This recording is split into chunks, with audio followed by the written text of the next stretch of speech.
Shalom Bapak Ibu, selamat pagi untuk kita semua. Yang menjadi ayat renungan untuk kita pada pagi hari ini tertulis dalam Kolose 1 ayatnya yang ke-15.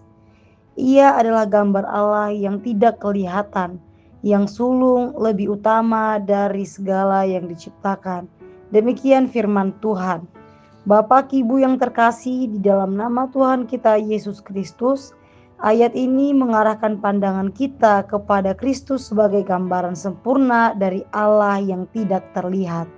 Tetapi firman ini juga mengingatkan kita tentang identitas kita sendiri, bahwa kita tidak diciptakan secara kebetulan. Kita diciptakan dengan tujuan, nilai, dan kemuliaan karena kita diciptakan menurut gambarnya. Ada 4 poin yang harus kita renungkan. Yang pertama, diciptakan dengan identitas ilahi. Sejak awal manusia tidak dibuat seperti ciptaan lain.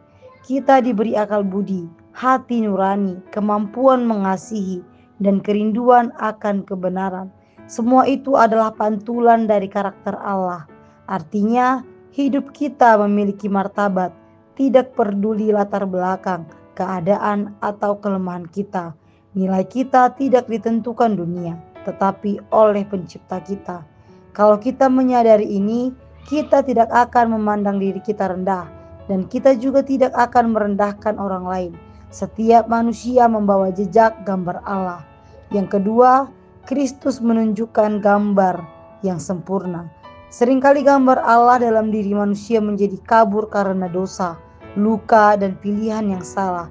Tetapi melalui Kristus kita melihat seperti apa manusia yang hidup sesuai gambar Allah, penuh kasih, benar, rendah hati, dan taat. Bapak Ibu, ketika kita memandang kepadanya, kita tidak hanya melihat siapa Tuhan itu, kita juga belajar siapa kita seharusnya. Yang ketiga, kita dipanggil untuk memantulkan karakternya.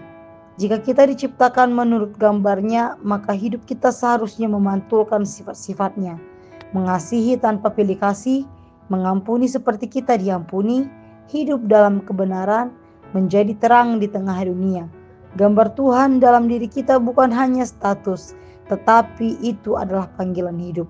Dan poin yang keempat, pemulihan gambar itu dalam hidup kita. Kabar baiknya Bapak Ibu, Tuhan tidak meninggalkan manusia dalam keadaan rusak. Ia bekerja membentuk kita setiap hari melalui firman, doa, dan hidup bersama Tuhan. Gambar itu dipulihkan sedikit demi sedikit.